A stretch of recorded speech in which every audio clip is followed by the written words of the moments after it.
Hey, well, what's up, everyone? Welcome back to another episode of the Collision Live.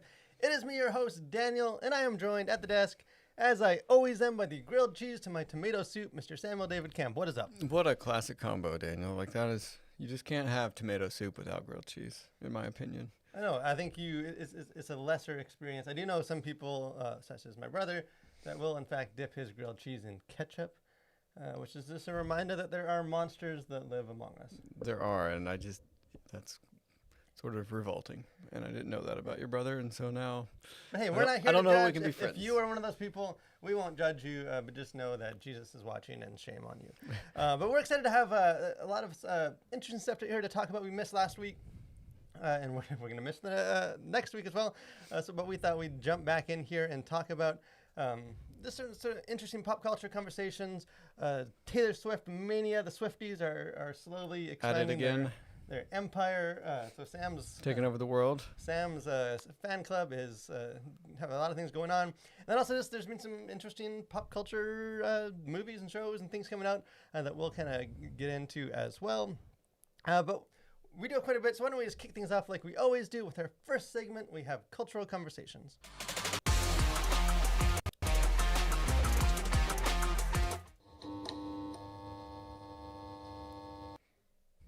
So kind of our first main conversation that I wanted us to jump into, and again, if you guys are joining us live, encourage you guys, or even after the fact, throw your thoughts into the comment section, join the conversation.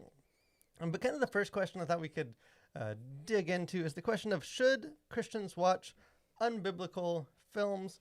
So obviously there's a lot to unpack with that.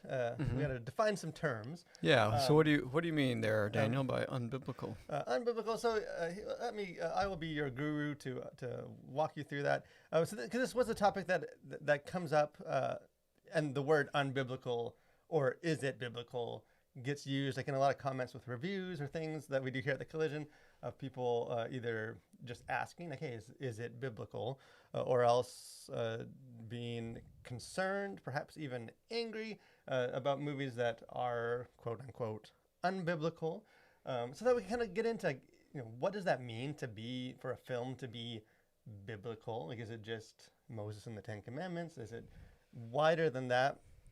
And is it okay for Christians to engage with films that fall into that category? So maybe the first, the distinction, then we can kind of get into the meat of the question. But I think the way that we will use unbiblical, the way that I, because there's various ways we can approach this, but the main thing is to sort of separate the content from the ideology. We're not talking about unbiblical as far as should Christians watch this gratuitous X-rated pornographic film filled with gory violence and nonstop profanity? Probably not. That seems unbiblical as far as immoral. I think that's almost a separate category, and it's important to kind of keep that clear as we get into this. That there are films that are just immoral that I think Christians need to work through.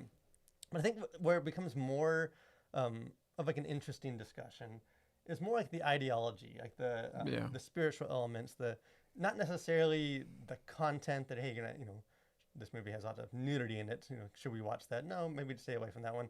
But what about films that don't have content that's going to, in that sense, but it does? Yeah, it's a PG rating or a PG-13 rating. Yeah, but it's before we went on air, we were talking about some of these, an animated Pixar film or something but it's told from the perspective of there's Buddhist religious traditions that are infused into it, or even the recent release The Creator, kind of the sci-fi Gareth Edwards movie that came out last weekend, had some of that. It's set in, they call it New Asia, to be politically correct, I think, but sort of in the future, and that whatever that isn't quite clear, but it does reflect a lot of kind of Buddhist beliefs, and you see a temple, and the AI have developed their own kind of a spirituality, and it reflects sort of these Buddhist beliefs, and because that's the culture, and it's not necessarily preaching it, but that is very much a backdrop of, and obviously that's not Christian, that's not, so that's more, I think, what we have in mind, is that would be unbiblical in the sense that it isn't consistent with a Christian worldview. Okay. It's It's not, it's not just content, it's not sinful content but it is, and again, you can have that just with like more an atheistic, like, you know, a movie that presents like evolutionary or like very like anti-creationism and like some of that stuff. Yeah. That's like, hey, these characters, the creator doesn't believe in God, like the characters in this film don't really believe in God, or they believe in other gods, like, so sort of that idea of like, as Christians, like, is it okay for us to engage with movies like that? You know, is it helpful for us to do that? Like, are we required to only have entertainment that, you know, lines up with what we believe? Right. What's the definitive answer? Yeah, I would say no. And I think that because, I mean, that's the short answer. But, yeah, I mean, I think because you're exposed to unbiblical ideologies all the time. Like if you work in a secular job, if you go to a secular school, like you're going to be exposed to these ideas. And I think that's okay. Like I don't think that's going to diminish, or at least I don't think it should diminish your faith. If it challenges your faith, good. Dig into that. Figure out why does that challenge your faith? Like what rubs you the wrong way about this and why, and be able to articulate that. I think that can make your faith stronger. And I think just because something is telling a story from a different worldview than your own, I think one, you can still learn from that. Like I think it can be interesting. One, just to know like, hey, there's other people in this world, believe it or not, that don't believe what you do, that still might make a really great movie, and it could be really interesting, and it could be beautiful. You could still disagree with the ideology of it if you want to, but that doesn't mean that there's also not something worthwhile in watching it. And I think that's, for me, that's sort of the takeaway is that, like, you know, there are lots of very talented and creative and interesting people who don't believe what I believe, and I think there's still value in what they're creating. And so in that sense, I think, yeah, you're okay to watch unbiblical movies, as far as like the ideology of those movies go. Because I think in some ways, like the implication that comes out with if you take the approach that like, no, like if you're a Christian, you should only fill your mind with things that are, you know, God honoring, or like things that are very clearly, explicitly, you know, I'm a Christian. The characters in these movies either like explicitly are Christian or believers, or else they're like essentially like their morals and virtues and stuff like are very much in line with, you know, they're so if you sort of take that approach, I think one of the implications that comes from that is like almost this idea of like secondhand sin, or like secondhand, like, you know, that, you know, like the Bible talks about, like, you know, with very strong words of, you know, like, don't, you know, basically don't be pagan, like don't, like, you know, don't, these sort of cults and things that were going on, and like, you know, witchcraft and things that were like very real happening there, like, and they'd sort of speak like, hey, as these new believers, like separate yourself from that sort of religious beliefs. But it was in a very real sense of like, no, like in compared to like our Christian, like, you know, worship God, don't worship pagans. Yeah. Which is very different, I think, from like in the context of like entertainment, or like, you know, like if I watch, you know, like a Pixar movie where there's like sort of Eastern religious stuff, like, am I like vicariously sinning and like adopting the beliefs of these characters? Like, am I like, you know, sort of cheating on God by allowing myself to listen, or like to a story told by people that don't agree? Like, 'cause that tends to be the implication of like, you know, it's a sin to even be, you know, not to do it, but to like be at the table where someone, like, well, I think people are concerned that sort of plants the seed of, you know, losing your faith or kind of going off the deep end or something like that. Like that being exposed to these ideas can somehow damage your faith in the long run, or, you know, I don't know, like drive you to question God and I don't know, like forsake the faith or something like that. And I think that comes from a good place, people who have those concerns. And especially I think for young kids, I think people just want to be protective and raise their kids how they want to. But I also think like that can like not addressing like you're basically just avoiding the issue until they get old enough to watch movies that you can't control. And I think that's when there tends to be a problem. And I think it's not so much like you're adopting the sins of the movie or like it's going to lead you astray. But I think it's just simply seeing like what are other people believing. And like I think you need some of that in your life just to strengthen your own faith. Because if all you ever hear in your life and in every aspect of your day-to-day life is all just affirming the exact same thing that you believe right now, then I don't think you're ever really going to grow as a person. Because if you're just getting fed the thing that you already believe in and you're not ever getting challenged or ever having to defend what you believe in, then I think it leads to a very like sort of stagnant and shallow faith. And I think it's sort of like, obviously there's, with all this sort of entertainment stuff, there's always a degree of just discernment and like, like, do you want to just fully immerse in all these like very secular films, but like you're not reading your Bible and you missed her? Like, obviously, like there is a danger in just immersing like where that's you're sort of so immersed in it and you don't have, that you do sort of detach from like the biblical foundation. But for a healthy, kind of grounded Christian, like you said, I don't think there's danger in, okay, this, like the creator, there's sort of this like Buddhist backdrop to some of it. Like as a Christian, I don't feel threatened by that. Like I don't feel like I'm, choosing Buddhism over Christianity because of this film. Like I don't think the film is. I don't think the creator's a Buddhist. Like I think that's just part of this story and like the religion, and like, it makes for an interesting theme, and there is, there's deeper layers to it beyond just like, this film is trying to get us to not believe in God because and I think it's the same that can be said for any any sort of film, especially I guess in the fantasy genre, like Harry Potter or Star Wars, that have elements of the fantastical. It's like the point of those aren't even necessarily to like convert their viewers into believing in the Force or magic or whatever, but it's simply a storytelling tool that makes for an interesting story. And it's like, and isn't that kind of exciting and fun to watch? And it's not necessarily like this is the way reality is and you should believe this. It's just like, hey, this is a part of the broader story, and this is an element that's used to convey, some truths or themes or ideas. And I think oftentimes we just put maybe too much emphasis on some of those storytelling techniques or the tools that storytellers use, to the like exclusion of like what's the story actually about. Yeah, because maybe there's two. I'll give you my personal cynical opinion, and then we end with sort of some scripture for this. But like, I do think we have lost, like you're saying, I think we have lost. This is my cynical opinion, at least, like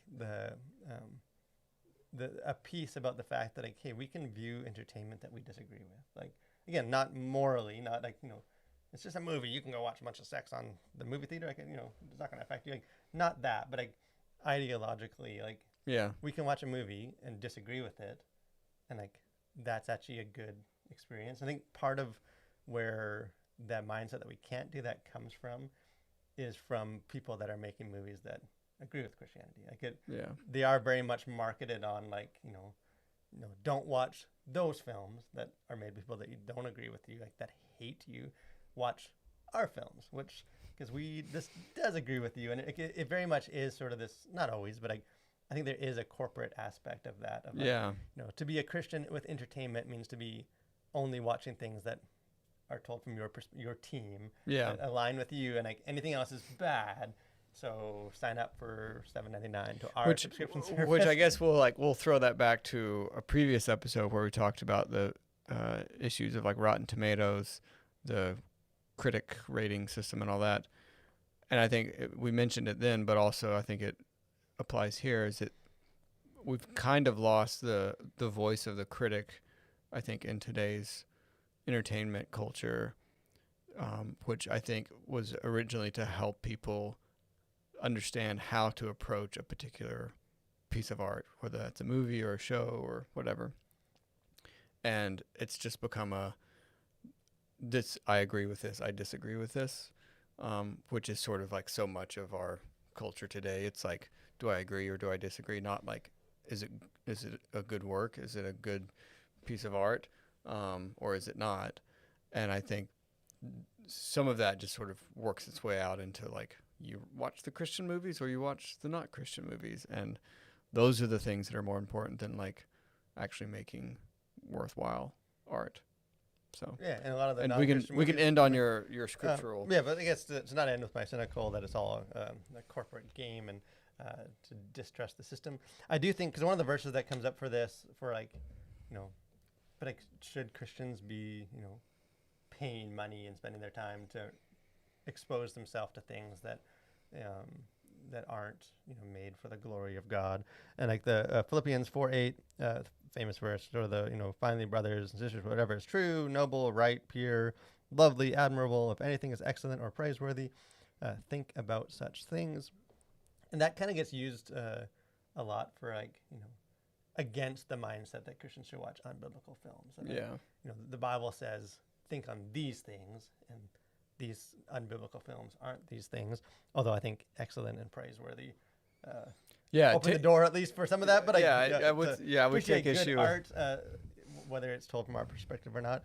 But I do think that those verses get, get not abused, but like misapplied. Yeah. Like, is this saying that like the Christian should only immerse themselves in religious content and material and circumstances and people, and like their mind should only, like, I think what these verses are in context like getting at is to be filled with things that are like Christ, like sort of this Christ-like character. And like part of being like Christ is like doing what Christ did, which was be present in the world with people that didn't you constantly sitting at tables with sinners and people that the religious people had a problem with. And like I'm sure he heard stuff that weren't, people said things like he was very much in that world.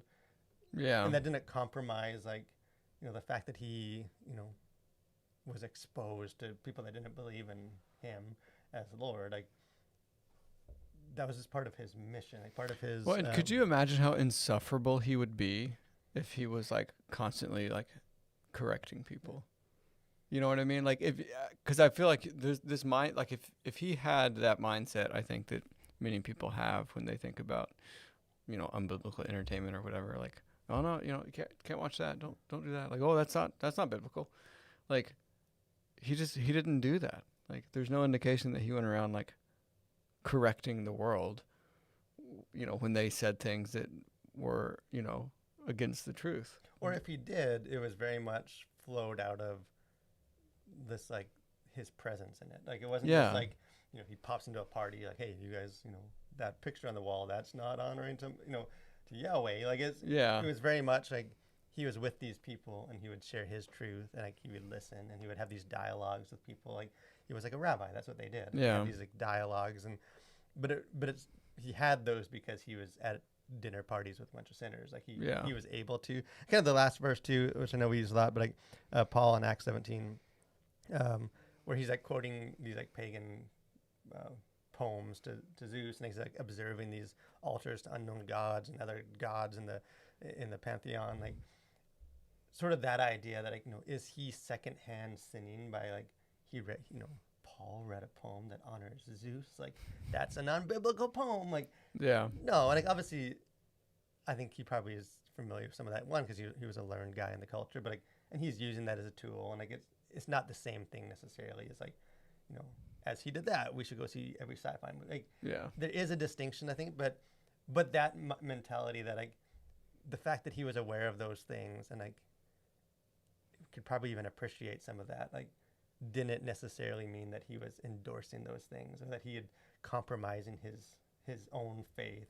But actually by being present in that, he has one of these great encounters and dialogues like built on that presence. So hey, we could probably go even deeper into that, but I do think we, at least for me, kind of land on like content-wise, whole different discussion when it comes to that. But as far as just things in films, I think as Christians, we should have a strong enough faith and an openness that we can listen to stories told by people that don't agree with us, and we can dialogue with them, and we can discern whether it's healthy or not.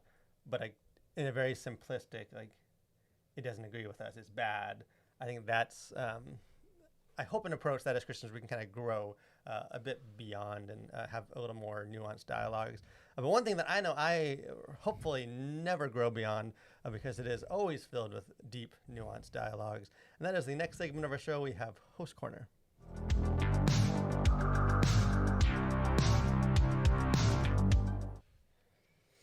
So I think something that we can all agree on has content that is, praiseworthy and excellent and pure and lovely. And that is likely anything that Guy Fieri puts out. So whenever my wife and I travel, usually this was maybe before kids, we would stay in hotel rooms. And without fail, Guy Fieri would be on in that hotel room, doing diners, drive-ins, and dives. And it's just, there's something really just fun about that. Like, it's so over the top. It's so ridiculous. Flavortown. Like, it's just a ridiculous thing. But he seems like a really nice guy. Like, I know, like, during COVID and everything, he did a lot of help for all those restaurants that were having to close down. But one aspect of his brand, I guess, is his Instagram account. And if you haven't followed Guy Fieri on Instagram, you should, because for nothing else than, like, whoever's cutting together some of his, like, mashup things. I think the greatest one is, like, the Nicole Kidman talking about why she goes to the theater, and it's this like really like somber and, like, it's just almost reverence as Nicole Kidman sits down and we go to the theater for this reason. And then on the screen is Guy Fieri rolling up in his red convertible talking about diners, drive-ins, and dives. So check that out. Be blessed today. And have you watched any Guy Fieri? Oh, I've dabbled. Yeah. Like, he's just, to me, he's a ridiculous person, but he's such a likable like, you can't not like, I feel like, Guy Fieri. Like, he's just, because I feel like we shouldn't use too flippantly the term, like, national treasure. No, but I feel like it is applicable. It is applicable in this situation for sure. So, like, I don't know. I just, like, that's culture. That's high art, I think. Is taking those mashups and so it's just a lot of fun. So he is the best, and food shows and stuff. Yeah, inject a little levity into your life and watch a little Food Network guy. So you shared twice on your Host Corners about Instagram accounts, and one was him, and the other one was Grandma's making pasta. So I feel like, are you sensing a pattern? Opening your Instagram account would just be a total trip. Like, that would be some of the probably every now and then Sam sends me these, and by every now and then I mean probably several times a week. These the most random Instagram things. I don't know where Sam's brain is. The algorithm just feeds me some real gems from time to time. Yes, so I don't. And I feel like it's wrong to keep them to myself. Yeah, some things are made to be shared. But speaking of national treasures, kind of our next thing to get into. What a great segue, Daniel. I've trained you so well. Whenever we have a week off, I feel like I'm sharper than normal.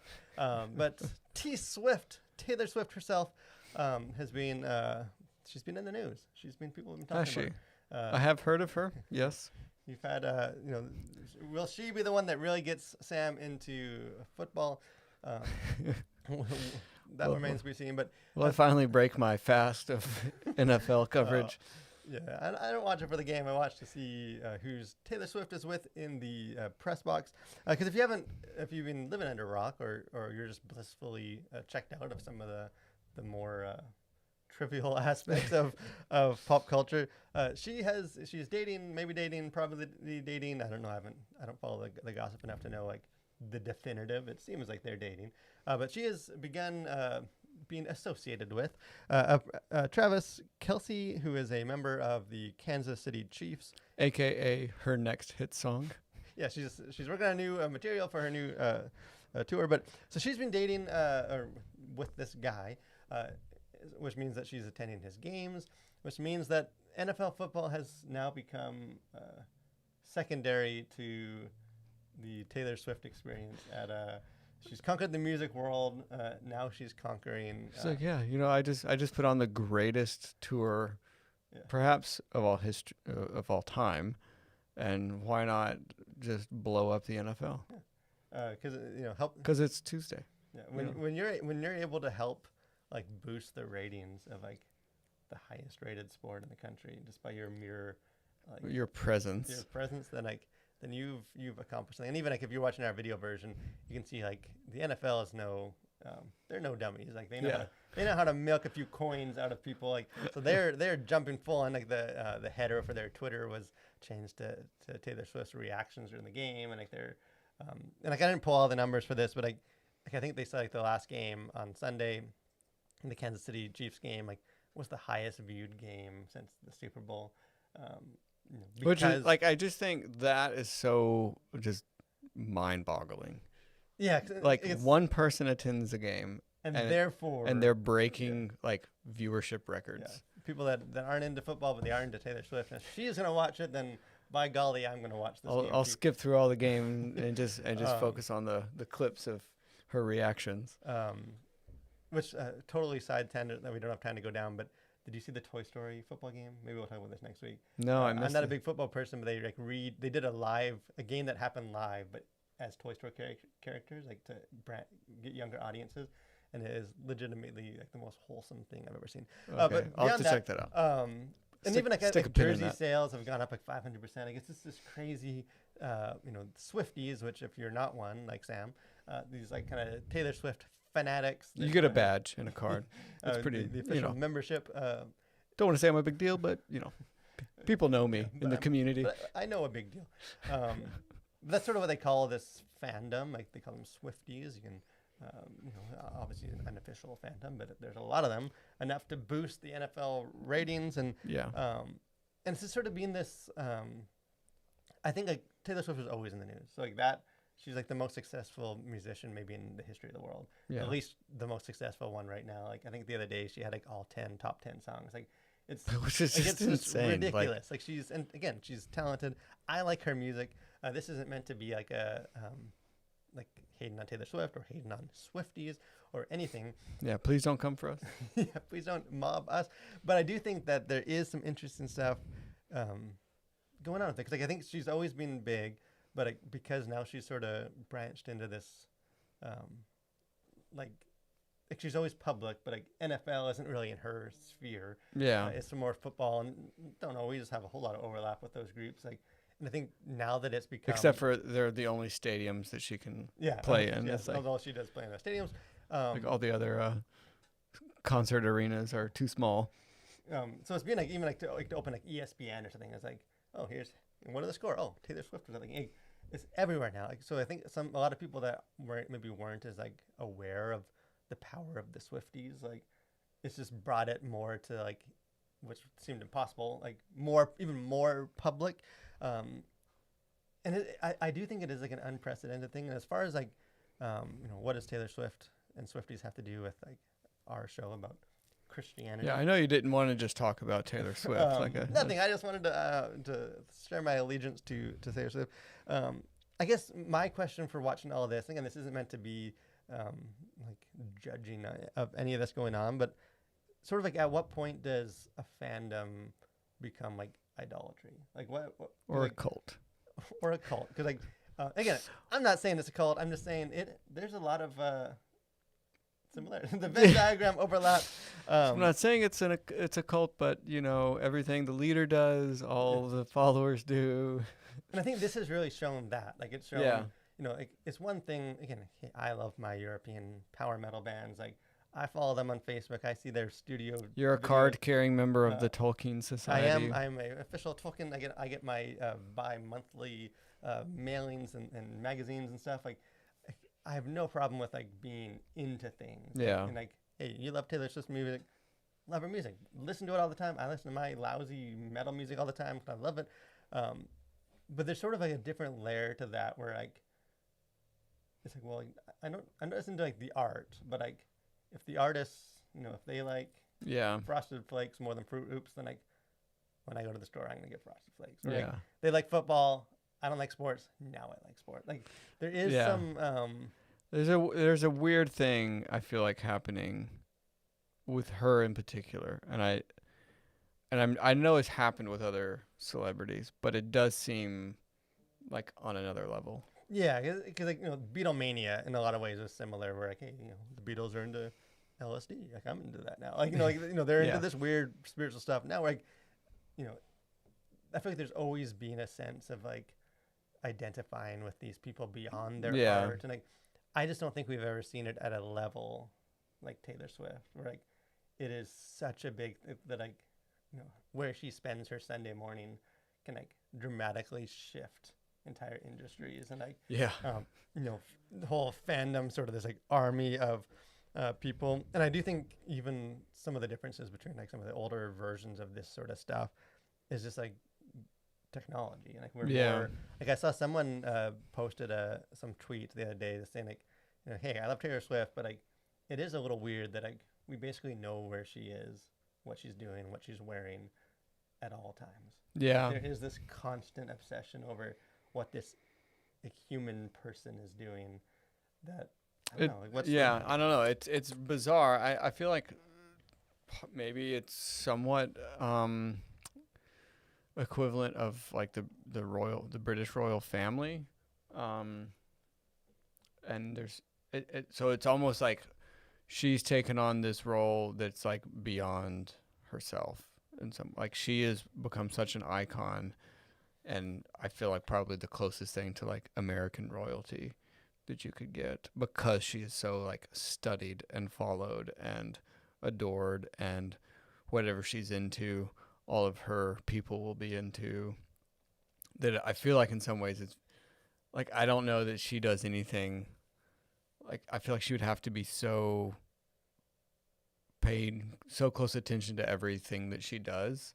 I feel like one, it would probably be a miserable place to be. Like you can't do anything without it like swinging wildly the markets on whatever like soda of your choice or whatever NFL football team you're cheering for. Like it's just a really like kind of a trippy because like I don't place. even blame, or I don't know if blame's the right word, but like her, like she's not the one going on the NFL Twitter and changing it. To, like, no. Or she's the like I think she's just become so beloved or so followed that like it's become this thing that like I don't. Obviously, she speaks her mind and she's very PR conscious. Like it's not like she's just like passive in all this, but like I don't think. Like I think it's sort of beyond her, because there's an interesting this is a quote, she was doing a video where she like broke down the meanings of like her most recent songs, and Antihero, which just won like the Video Music Award. She sort of shared some of the inspiration behind that, and in the video she says, I struggle a lot with the idea that my life has become unmanageably sized, and that I, not to sound too dark, but like I struggle with the idea of not feeling like a person. Which I was like, she's 100% not a person. like you know what I mean? She's like transcended to almost like, she almost is this like deity figure. Like, yeah. Again, not to be like over the top, not to exaggerate it, but like she's become. But I don't know that she's more than just an exaggerate. artist. Like she's like, yeah. For a lot of people, like she's almost like this like lifestyle, or she's like this guru, or she's like, it's not just about, hey, I love her pop songs, I jam to them in the car. It's like, I'm like.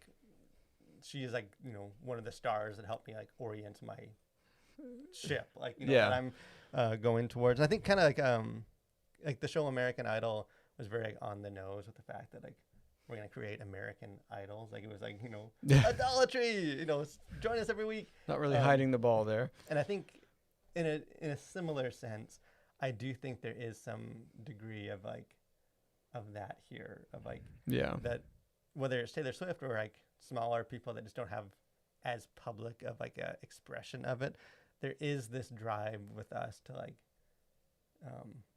associate with a person and like align with like fandoms and like I think a lot of the same things that drive us to like worship God in like maybe a watered down version inspire some of this stuff of like we might say we're a very individualistic society, but like we're all sort of looking for someone to sort of like align with, and we don't want to do that alone. Like we want to be part of this group and community, and like Yeah. I don't know. There's And a lot of that. I think there certainly is, and you wrote an article last year just sort of about the religiosity of fandoms and stuff, and that was sort of in the context of some of these larger like comic book,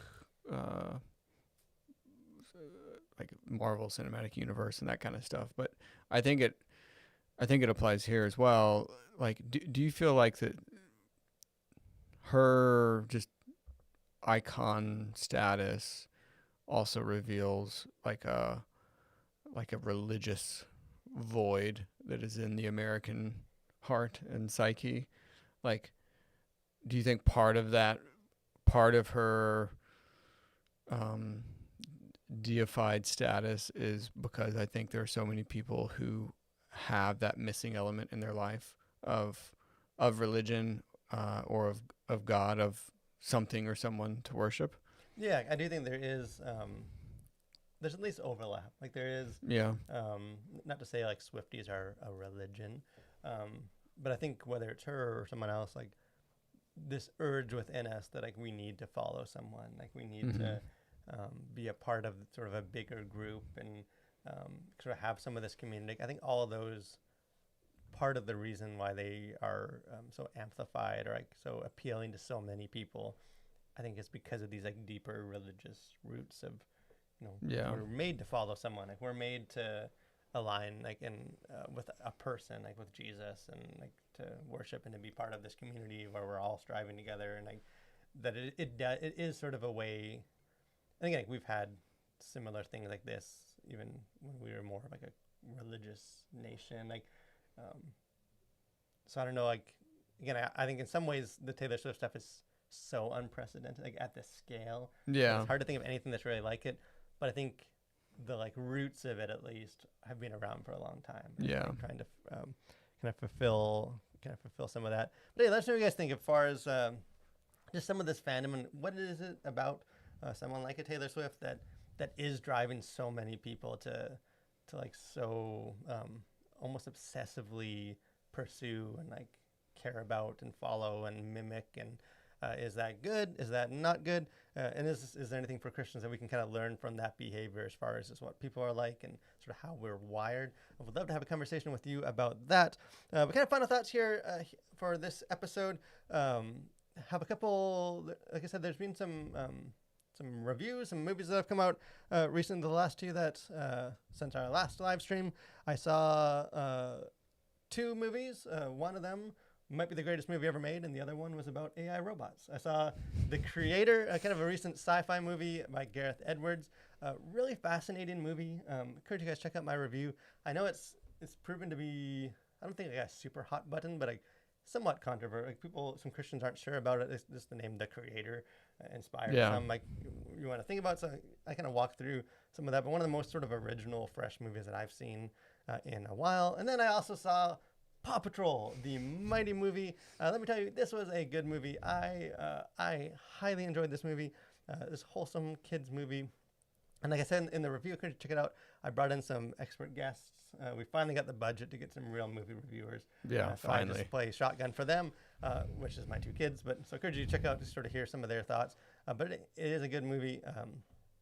I don't know if Paw Patrol is a controversial thing or anything, or I'm sure there's some subliminal messaging in there that But someone has discovered and is going to tell you all about it. But I enjoyed it. And also what we will probably not 100% have a review for Ahsoka sometime tomorrow when I finally see the finale. So that's the end of that. So yeah. So I've enjoyed it. So I'll have kind of share some of my thoughts in the review. Any thoughts for you? Anything? Well, I will say I haven't reviewed it yet, but you and your brother have a new book out. I think you may have. Oh, look. You mean you don't say this book? Like I said, tell us about it, Daniel. Why should I not just skip this one away for the next one? Because this one has dragons. So that's okay. That is usually I'm influenced. That is my qualification for a good book. So this is God, Heroes, and Everyday Dragons, a book I wrote with my brother, essentially looking at the Christian life through the lens of like Joseph Campbell's The Hero's Journey, and hey, all these stories around us and like movies and books have a lot of these like similar themes, and could it be that that's because they reflect sort of this life that God called us to live? So we sort of walk through sort of like a personal devotion Bible study, fun book, a lot of cool like pop culture references, and But it does have dragons in the title, and is that unbiblical? hey, the Bible, as long as you read, I think the King James version mentions dragons. Is that the Leviathan? So there are dragons in the Bible, so we feel Technically. So this one is safe for Christians. Well, I might go find a copy somewhere. But this book, it just came out this week, I think on Tuesday. It released. It's currently the #1 new release for student Christian Hey. books. So hey, be like the Swifties, the massive crowds. Be one of many to enjoy this new book. So could you guys check that out? Maybe we'll drop a link in the comment section. But most of all, guys, thanks for joining us. Could you guys subscribe to the channel, like the video, do all those things, and join us. Like I said, we won't be here next week, or maybe in the week before that. Sam's traveling. We got some stuff going on, but we'll be back at some point. So we'll just stay tuned. It'll be a surprise. Yeah, it'll be fun. To you and to us. Distance makes the heart grow stronger. So stay tuned, and we'll kind of let you know on that. But thanks for watching, guys. Have a great rest of the week, and continue to collide with your world for Christ.